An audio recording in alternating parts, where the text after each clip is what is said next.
우리는 도대체 왜 사는 걸까요? 이거야말로 인류가 시작된 이래로 계속 던져오는 가장 근본적인 질문 아니겠어요?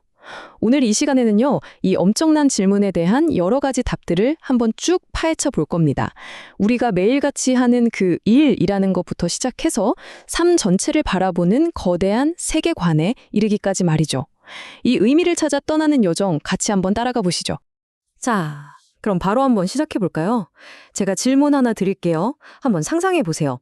만약에 내일 아침에 눈을 떴는데 와, 진짜 엄청난 액수의 복권에 덜컥 당첨이 된 거예요? 그러면 여러분, 지금 하고 있는 일 계속 하실 거예요? 어떠세요?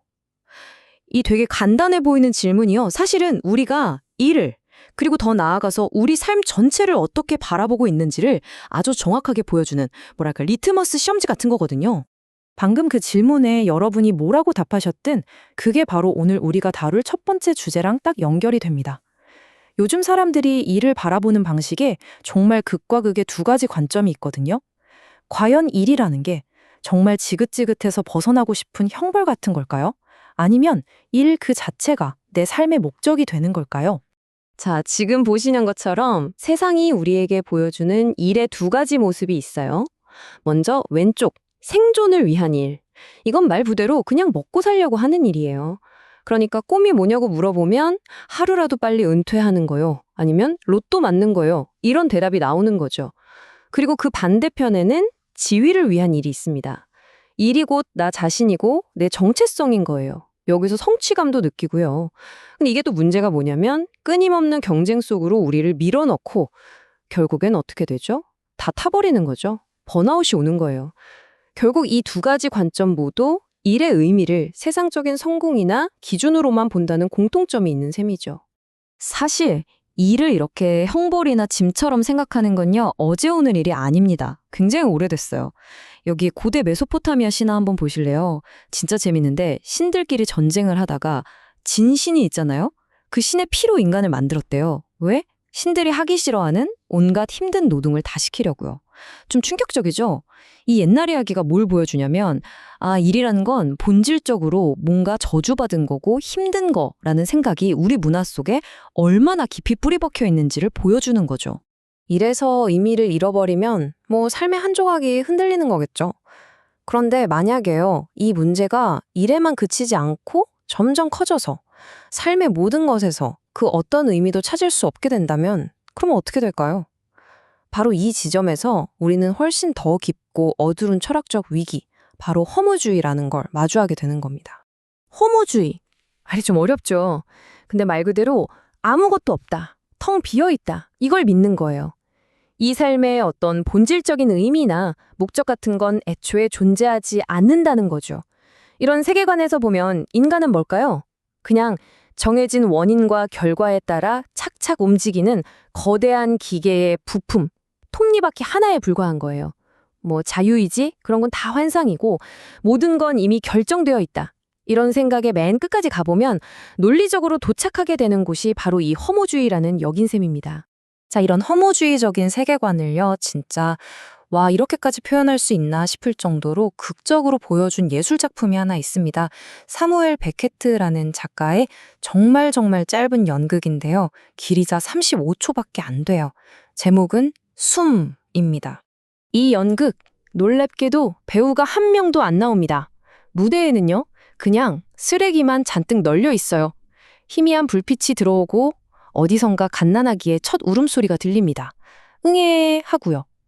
그리고는 천천히 숨을 한번 들이마셨다가 내쉬는 소리가 들려. 그리고 다시 아기의 마지막 울음소리가 들리고 그걸로 끝입니다. 암전. 이게 연극의 전부예요. 정말 충격적이죠? 탄생과 죽음, 그 사이에 있는 거라고는 고작 한 번의 숨소리랑 쓰레기 더미뿐이다. 정말 허무함의 끝을 보여주는 작품이라고 할 수 있겠죠? 그런데 여기서 정말 중요한 질문이 생기죠. 그래, 머리로는 논리적으로는 허무주의가 맞을 수도 있겠다 싶어요. 하지만 과연 사람이, 한 인간이 이 텅 빈 공허함 속에서 정말로 살아갈 수 있을까요? 아마 거의 불가능할 겁니다. 왜냐면요, 우리 마음 가장 깊은 곳에서부터 뭔가가 막 솟아오르거든요. 아니야, 이건 아니잖아. 이게 다일 리가 없어. 하고 외치는 어떤 단각한 저항감 같은 게 말이죠. 바로 그 저항, 그 몸부림에서부터 새로운 철학이 딱 하고 태어납니다. 허무주의가 던지는 그 절망에 정면으로 맞서서 아니, 그래도 의미는 있어. 내가 만들 거야. 라고 선언하는 거죠. 이 영웅적인 반란, 이게 바로 실존주의입니다. 실존주의를 제대로 이해하려면요, 이 두 개의 세계를 딱 나눠서 생각해야 돼요. 먼저 객관 세계. 이건 뭐 물리법칙이라던가 원인과 결과 같은 우리가 어떻게 할 수 없는 세상이에요. 차갑고 아무 의미도 없죠. 하지만 우리에겐 또 다른 세계가 있습니다. 그 누구도 침범할 수 없는 나만의 세계. 바로 주관 세계입니다. 내 생각, 내 감정, 내 자유로운 선택이 살아 숨쉬는 내면의 우주 같은 거죠. 실존주의는 다른 건 다 제쳐두고 바로 이 주관 세계에 모든 초점을 맞춥니다. 그럼 실존주의자는 대체 어떻게 사는 사람이냐? 자, 3단계로 볼 수 있어요. 1단계, 바깥 세상, 저 객관 세계는 원래 아무 의미도 없다는 걸 일단 용감하게 인정하고 받아들입니다. 2단계, 그리고 바로 그 텅 빈 세상 속에서 나에게는 의미를 만들어낼 수 있는 완전한 자유가 있구나. 이걸 깨닫는 거죠. 그리고 마지막 3단계, 바로 자신의 선택과 행동을 통해서 내 삶의 의미와 가치를 내 손으로 직접 창조해 나가는 겁니다. 우리는 이 세상에 이유도 없이 그냥 툭 던져진 존재일지 몰라도 그 삶에 의미를 부여하는 건 바로 나 자신이라는 거죠. 바로 이 지점에서 실존주의의 가장 중요한 단어, 부조리가 등장합니다. 부조리가 뭐냐면요, 쉽게 말해서 이거예요. 의미를 찾고 싶어서 막 소리치는 나와 아무 대답도 없이 그냥 침묵하는 세상 사이의 충돌. 마치 내가 벽에 대고 사랑해 라고 외쳤는데 벽에서는 아무 메아리도 돌아오지 않는 그런 상황 같은 거죠. 이 둘 사이에 좁혀지지 않는 간격, 이 모순적인 상황, 이게 바로 부조리입니다. 이런 부조리한 세상에 맞서 싸우는 인간의 모습을 정말 기가 막히게 그려낸 작품이 있습니다. 바로 많은 분들이 아실 만한 알베르 카뮈의 소설 패스트죠. 갑자기 닥쳐온 전염병이라는 거대한 부조리 앞에서 사람들이 어떻게 반응하고 행동하는지 이걸 통해 실존주의가 말하고자 하는 바를 아주 생생하게 보여줍니다. 이 소설을 보면 정말 다양한 사람들이 나와요. 재앙이 닥쳤는데도 아닐 거야 하면서 현실을 부정하는 사람, 이 와중에 한몫 챙기려는 사람, 또 난 여기 사람이 아니니까 상관없어 하면서 빠져나갈 궁리만 하는 사람도 있죠. 하지만 주인공인 리우 박사는 완전 다릅니다. 그는 이게 다 신의 뜻이야 라거나 내 운명인가 봐 이런 소리 안 해요. 그냥 묵묵히 의사로서 자기 눈앞에 있는 환자 한 명 한 명을 치료하면서 이 거대한 부조리에 온몸으로 저항하는 거죠. 이리오 박사의 저항 정신이 그야말로 폭발하는 순간이 있습니다. 바로 어린아이가 정말 고통스럽게 죽어가는 걸 지켜본 뒤인데요. 옆에서 신에게 기도하는 신부를 향해서 그가 소리치죠. 어린아이들이 이렇게 고문당하는 이 세상을 나는 죽는 날까지 사랑하기를 거부할 겁니다.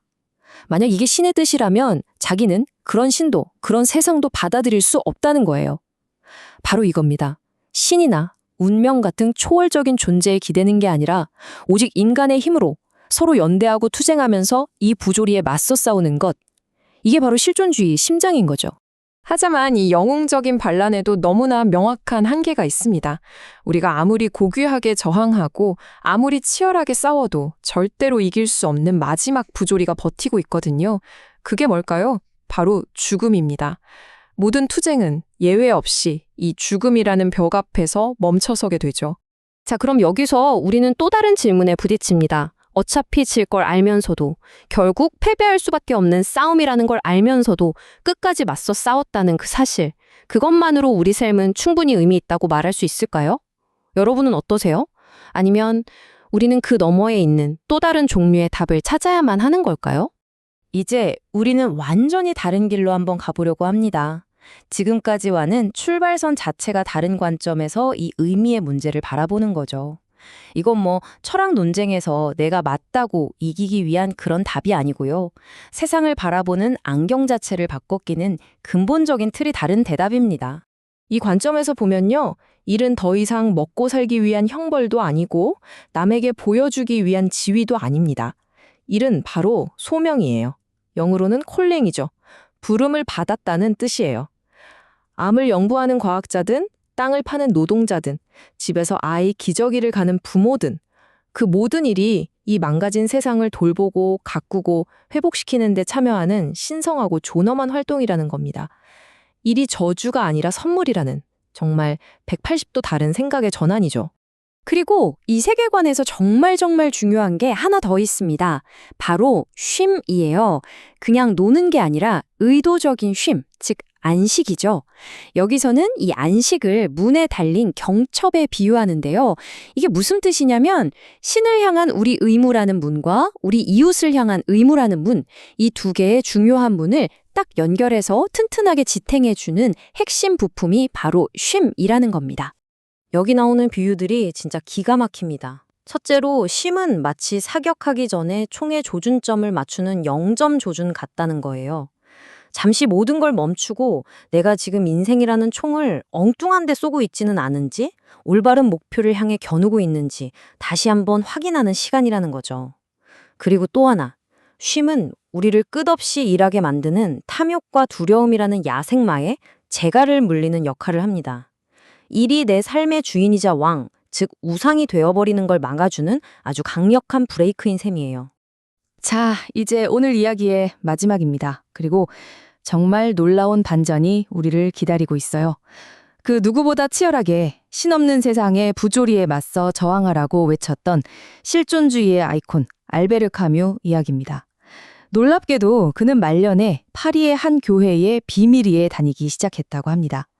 심지어 한 목사님한테 세례를 받고 싶다는 뜻까지 밝혔어요. 그런데 정말 안타깝게도 그가 세례를 받기로 약속한 바로 그 직전에 교통사고로 갑작스럽게 세상을 떠나고 맙니다. 평생을 저항의 상징으로 살았던 그조차도 삶의 마지막에서는 어쩌면 또 다른 종류의 답을 간절히 찾고 있었던 건 아닐까요? 결국 이 의미를 찾는 여정은요, 그 누구도 대신해줄 수 없는 우리 각자의 몫으로 남게 됩니다. 이 부조리하고 때우는 너무나 힘든 세상 속에서 여러분은 무엇 때문에 살아가시나요? 매일 아침 여러분을 잠자리에서 일으켜 세우고 다시 한번 오늘을 살게 하는 그 힘은 과연 어디에서 오는 걸까요? 오늘 밤 한번 조용히 스스로에게 물어보시면 어떨까 싶습니다.